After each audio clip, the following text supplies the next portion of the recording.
Assalamualaikum warahmatullahi wabarakatuh. Lama kita tidak berjumpa. Semoga murid-muridku sekalian semuanya pada sehat, tetap produktif, tetap rajin belajar walaupun kita belajar di rumah. Kali ini Ibu akan membawakan sebuah materi yang berjudul tentang penulisan karya ilmiah. Dalam penulisan karya ilmiah, tentu di dalamnya mengandung banyak macam proses yang harus kita jalani.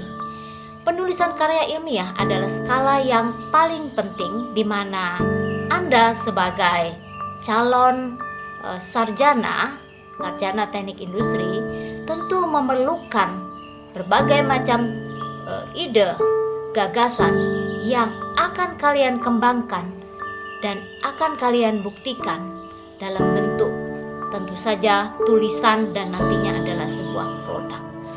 Selama waktu kamu berada di universitas adalah cara yang paling efektif untuk bisa mendapatkan ide atau gagasan yang kemudian dituangkan dalam berbagai macam proses yang dilalui, tentu saja tidak terlepas dari tulisan.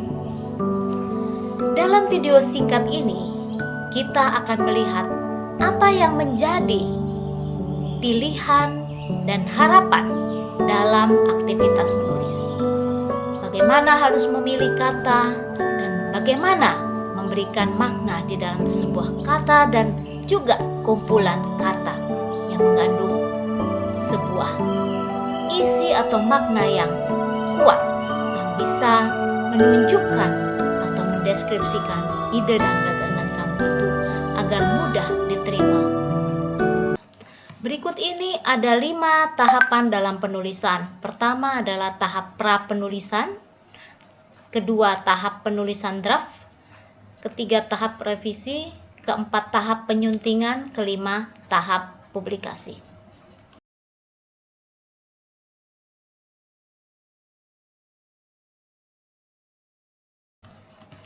Memang sebagian orang ada yang memang kesulitan dalam menulis ya. Ada yang memang biasa menghitung, maka ketika disuruh menulis ya, mendapatkan tugas menulis, mereka memerlukan waktu yang sangat lama ya untuk bisa menulis. Dalam hal ini menulis adalah keahlian. Dan tentu saja siapapun bisa melakukannya. Yang penting adalah rajin ya, selalu rajin, maka insya Allah ya bisa. Tahap pertama mari kita jabarkan, yaitu pra penulisan ya. Jadi dalam pra penulisan ini tentu kamu memerlukan ide. Jadi pertama adalah free writing, jadi menulis dengan bebas gitu ya. Free write to get ideas, free writing. Jadi menulis untuk mendapatkan ide dengan dimanapun kalian berada, ya. Kemudian ketika pra penulisan ini, ide yang telah ditulis bisa jadi kamu menulisnya di selembar kertas, ya, terpisah-pisah, nanti suatu saat bisa digabungkan gitu ya. Kemudian bisa juga kamu memilih topik dulu ya, pilih topik dulu dan kemudian menuliskannya dalam lembar paling atas pertama dari kertas kamu. Kemudian bagaimanapun kalimat-kalimat itu yang ada dalam pikiranmu adalah rata-rata kalimat yang terlintas, topik yang terlintas di benak. Jadi dalam proses tahapan menulis, pertama adalah pre-writing ya. Jadi kemudian diorganize ya, dikumpulkan, kemudian menulis draft ya, kasar gitu secara ya singkat saja gitu ya. Kemudian baru merevisinya dan akhirnya adalah menjadi sebuah final ya, final deskripsi.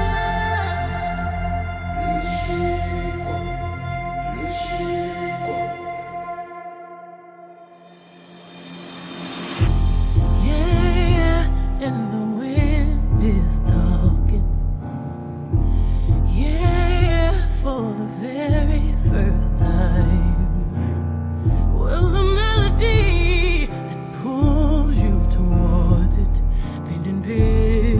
was a paradise, saying, rise up to the light in the sky, yeah. Watch the light lift your heart up, burn your flame through the night. Whoa, spirit, watch the heavens open. Yeah, spirit, can you hear it calling? Yeah.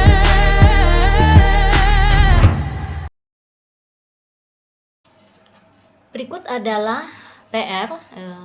Kalian membuat laporan ya, semacam laporan saja singkat, 1 lembar A4 ya. Bagaimana kehidupan studi kamu mempengaruhi masa depan. Saya pikir ini juga sudah ya yang di nomor 1 ya, waktu kita menulis di buku tulis ya. Jadi ini batal yang satu. Yang kedua, apa pentingnya studi di universitas dalam kehidupan kamu? Ini bolehlah lanjutan dari tulisan yang sebelumnya, di tulisan di buku tulis. Yang ketiga adalah mana yang lebih baik, studi offline di universitas ataukah studi from home ya, yang saat ini kita jalani. Silahkan menuliskannya poin 2 dan 3 ini saja di dalam 1 lembar kertas A4 ya. Terima kasih. Oke, kita lanjut ya. Dalam pemilihan topik, kadang-kadang kita juga bingung mau ngerjain apa ya. Terus gimana ya ini ya? Masalahnya apa saja? Ini mesti di breakdown ya. Dalam pemilihan topik juga, kira-kira topik apa ya yang bisa diambil dari berbagai sumber yang telah saya kumpulkan. Mungkin udah kumpulin buku-buku yang kira-kira kamu memang minat ya, dalam riset kamu di dalam universitas ini saat berada di studi di universitas ini ya. Jadi kamu udah kumpulin buku itu yang menarik-menarik, kamu udah kumpulin. Nah, terus gimana membreakdown topik apa yang tepat? Ya ini tergantung dari kamu sendiri mau jadi apa nanti. Atau kamu ingin jadi apanya juga nggak tahu, tapi ingin explore aja, suka explore gitu ya. Topik ini gimana ya? Kayaknya menarik untuk nanti saya membuat satu temuan karya yang bisa membanggakan saya dalam hidup saya di bangku universitas. Kemudian kita lanjut kepada introduction atau pendahuluan atau latar belakang. Kalian saya pikir sudah melewati tahapan ini ya, karena kita sudah belajar tentang sitasi ya. Kemarin di PR kalian sudah membuat tulisannya ya. Dalam menentukan latar belakang ini tentu ada beberapa syarat ya. Jadi dalam latar belakang itu minimum ada 4-6 kalimat saja. Kemudian gaya bahasanya mulai secara umum kemudian spesifik, itu bisa dijelaskan pada awal secara gambaran umum awal pertama dari penulisan latar belakang atau pendahuluan ya. Kemudian memiliki memberikan minat kepada pembaca untuk mengetahuinya. Kemudian kamu bisa membuat settingan pada esai terakhir juga kamu bisa menitik beratkan lagi pada attention, jadi reader attentionnya lebih kuat lagi. Jadi setiap ritme tulisan kamu itu beberapa kamu bisa buat attention. Kemudian yang berikutnya adalah bagaimana strategi dalam mengembangkan pendahuluan atau latar belakang itu adalah dengan cukup informasinya ya, seperti beberapa jurnal yang telah kamu kumpulkan, kamu buat sitasi, kamu buat rangkum di dalam latar belakang itu, dan kamu letakkan sitasi tersebut sesuai dengan flow dari tulisan kamu ya. Itu. Kemudian boleh juga di dalam introduction atau latar belakang itu kamu mempertanyakan atau justru menggunakan hal-hal yang berlawanan atau statement yang berlawanan. Oke. Saya pikir latar belakang tidak ada masalah ya. Kalian sudah mengumpulkannya. Mungkin tugas berikutnya akan kita lanjutkan setelah menyadur yang buku sebelumnya saya berikan gitu ya. Selanjutnya kita akan mempelajari tentang metodologi ya. Jadi kita nanti setelah latar belakang akan lanjut kepada metodologi, kemudian analisis singkat ya, khusus untuk mata kuliah tata tulis saja ya, analisis singkat. Setelah analisis singkat baru kesimpulan gitu. Seperti yang kalian lihat dalam tabel ini ya, dalam struktur dari sebuah tulisan esai ya, apapun bentuknya, apakah esai ataukah artikel ilmiah atau paper atau jurnal ya, apapun bentuknya, itu mempunyai batasan-batasan kekuatan pembaca untuk memahami apa yang kamu tulis ya. Dalam hal ini Ibu buat dalam tabel ini ya, kriterianya yang pertama adalah kurang dari 8 kata dalam kalimat ya. Dalam satu kalimat itu kurang dari 8 kata dalam satu kalimat. Jadi ini termasuk kalimat yang sangat pendek ya. Jadi secara kalau memang pendek ya, mesti harus disambung kata pertama, kalimat pertama dan kalimat kedua mungkin hampir mirip-mirip, bisa disambung ya, digabungin, dijoin ya, dibuat link ya antara kalimat satu dan kalimat dua menjadi satu kalimat gitu ya. Kemudian ada yang 8 sampai 15 kata. Ini strukturnya 1 sampai 1,5 baris ya. Ini pendek ya, dan ini bisa dikombinasikan menjadi 15 sampai 25 kata ya. Jadi ini pendek ya. Kemudian ada juga yang katanya 15 sampai 25 kata. Ini 2 sampai 3 baris. Ini adalah rata-rata paling efektif dalam menulis sebuah paragraf ya. Sepanjang ini tentu akan membentuk sebuah kalimat utama tentu. Kemudian efektif ya. Efektif. Kemudian berikutnya adalah ada yang 25 sampai 35 kata. Ini 3 sampai 4 baris. Wah, ini panjang ya. Nah, oke, tapi ini termasuk panjang. Bisa efektif jika poinnya mempunyai makna dan membentuk sebuah kalimat. Pastikan kamu dapat mengontrol ide pemikiran dan menggunakan dengan tepat ya, dengan mengkoneksikan sambungan kata dengan kata. Kemudian berikutnya adalah ada yang 35 sampai 45 kata, 4 sampai 5 baris. Ini panjang sekali ya. Kemudian ada yang lebih dari 45 kata. Ini semakin tidak terkontrol lagi. Jadi paling efektif adalah rata-rata ya. Rata-rata 15 sampai 25 kata, 2 sampai 3 baris, itu yang efektifnya dalam membentuk sebuah kalimat utama. Oke. Tahap kedua adalah tahap penulisan draft ya. Jadi draft singkat ya. Draft itu kan singkat ya. Mengekspresikan ide-ide ke dalam tulisan kasar. Pengembangan ide masih bersifat tentatif, bisa jadi nanti berubah gitu ya, menyesuaikan dengan perkembangan ide kamu.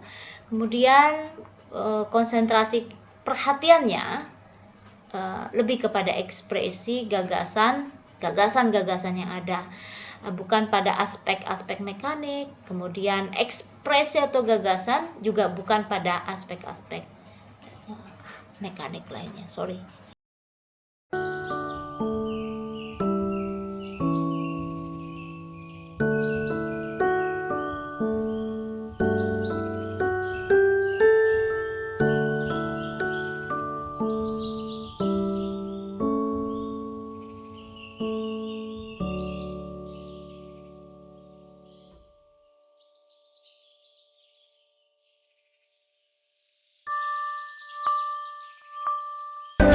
Yang ketiga adalah tahap revisi. Nah, revisi ini ketika kamu udah sidang pertama atau konsultasi pertama, kedua, ketiga, kemudian mesti memperbaiki lagi, menyesuaikan ya. Apakah tulisannya mungkin lebih ringkas lagi, karena yang saya tahu di dalam skripsi itu maksimal 70 halaman semuanya. Nah, itu ya. Kalau di dalam jurnal itu sekitar 4.000 sampai 8.000 kata ya per artikel. Nah, kalau jurnal level rendah ya 4.000 ya. Lebih rendah lagi ya kurang dari 4.000 kata ya. Kegiatan dalam tahap revisi ini adalah membaca ulang seluruh draft, kemudian sharing dengan teman-teman pendapat, argumen dari teman-teman gimana untuk bisa improve tulisan kamu, kemudian merevisi lagi dengan memperhatikan reaksi dari komentar para dosen, para teman-teman yang bisa memberikan best input ya untuk tulisan kamu. Jadi hati-hati juga ketika memilih teman, juga nggak bisa asal kamu tunjukkan ide kamu, takutnya juga teman ini juga bisa meniru tulisan kamu. Nah, ini hati-hati sekali. Kamu lebih baik mendapatkan atau mendapatkan masukan itu dari dosen-dosen atau senior, tapi ini juga harus hati-hati juga. Kalian harus mesti hati-hati juga dalam mendapatkan komentar atau masukan itu ya. Berikutnya adalah tahap penyuntingan. Nah, ini memperbaiki perubahan secara teknik aja ya, technical tulisannya ya, technical writingnya. Kemudian memperbaiki karangan pada aspek bahasa, kesalahan teknis, kemudian huruf kapital, ejaan yang typo misalnya, atau struktur kalimatnya kurang tepat, kemudian tanda baca, istilah, kosakata, dan juga format karangan.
Selanjutnya yang kelima adalah yang paling membahagiakan adalah tahap publikasi.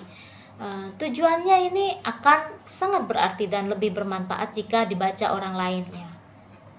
Tahap publikasi ini sebenarnya tulisan merupakan sedekah atau kontribusi ya, yang mempunyai makna yang baik ya. Bila kita tidak mempunyai apapun, kita bisa menyumbangkan tulisan kita untuk bisa membuka pikiran orang lain, itu juga baik ya. Kemudian sesuaikan tulisan dengan media publikasi yang akan dituju ya, disesuaikan tulisannya. Kemudian ketika tahapan publikasi ini adalah disesuaikan dengan cetaknya seperti apa gitu ya. Itu lebih kepada perform dari publisher atau yang kalian tuju. Biasanya mereka memberikan syarat tertentu. Baiklah, di sini Ibu akan membuat sebuah kesimpulan apa yang bisa kita pelajari dari proses penulisan karya ilmiah. dalam dasar menulis ya, dalam dasar menulis esai. Dalam hal ini esai ya. Esai ataupun nantinya berkembang lebih kepada paper, jurnal dan lain-lain ya. Pertama adalah pendahuluan atau latar belakang. Ini totally 5% dari total kata keseluruhannya. Di dalamnya mempunyai fungsi membuat konteks ya, menyesuaikan konteks. Kemudian posisi esai itu untuk siapa gitu ya. Kemudian originalitas tulisan kamu. Jadi misalnya tulisannya adalah artikel ini menguji bla bla bla ya, tuh. Kemudian yang kedua adalah isi atau body dari artikel itu 90%. Nah, ini sangat-sangat konten yang benar-benar ya 90% ya. Jadi membagi menjadi beberapa paragraf mengikuti struktur artikel. Misalnya begini, dalam 90% itu kita bagi menjadi 3 bagian, yaitu bagian pertama terdapat 2 paragraf bisa jadi ya, atau 2 subtitle, subchapter atau subjudul gitu ya, yang berisi topik, respon dan beberapa paragraf. Yang bagian kedua adalah 3 misalnya, 3 paragraf atau 3 topik misalnya, 3 sub gitu ya, sub bab gitu ya. Ya, bagian ketiga 3 paragraf misalnya atau 3 bagian. Jadi bagian pertama 300 kata, bagian kedua 700 kata, bagian ketiga 800 kata. Berarti ditambah dengan bagian 1 tadi, pendahuluan 100 kata. Ya, berarti sudah berapa? Berapa kata?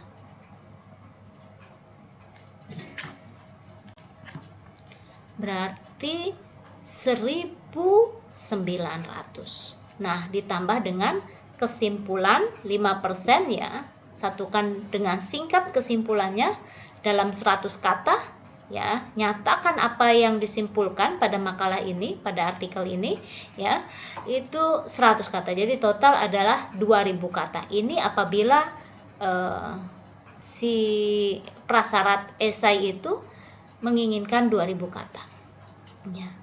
Tipsnya adalah bagian analisis ketika konten itu memerlukan lebih banyak kata daripada deskriptif. Kemudian kata yang efektif ya. Kemudian tips kedua adalah tulislah pendahuluan atau latar belakang dan kesimpulan ini pada akhir dari tulisan kamu dalam kegiatan menulis kamu. Ya, selama ini Ibu mengarahkan kamu. Sekarang kita tulisannya sampai pada tahap bab 1 ya, latar belakang, but it's okay, it's fine because itu memang harus yang dilewati dulu. But endingnya nanti adalah kita akan breakdown lagi, feedback ke bagian awal ya, memperbaiki latar belakang dan juga membuat kesimpulan. It's okay ya. Ibu pikir sampai di sini dulu penjelasan proses penulisan karya ilmiah. Ya, semoga kalian bisa memanfaatkan pengetahuan yang Ibu berikan ini dalam berbagai macam mata kuliah yang kalian ambil, yang kemudian nantinya bisa dengan mudah juga dalam menulis tugas akhir kamu dan ketika membuat laporan dalam bekerja, atau mungkin nantinya berbagai macam ide bisa dikembangkan sehingga menjadi sebuah karya ilmiah yang mudah dibaca orang lain ya. Ada yang suka mungkin menulis novel, di sela-sela waktu luangnya bisa menulis novel. Kalian juga bisa dengan memanfaatkan struktur esai seperti ini ya, menyesuaikan dengan topiknya, kemudian bodinya dan lain-lain yang sudah saya jelaskan dalam presentasi kali ini. Oke, sampai di sini dulu. Selamat belajar, semoga bermanfaat, jaga kesehatan, Semoga kita berjumpa dan mari kita berdoa bersama-sama, mudah-mudahan pandemik COVID ini bisa segera berlalu dan kita sehat, diberikan panjang umur dan berkah oleh Tuhan Yang Maha Esa. Wassalamualaikum warahmatullahi wabarakatuh. Terima kasih.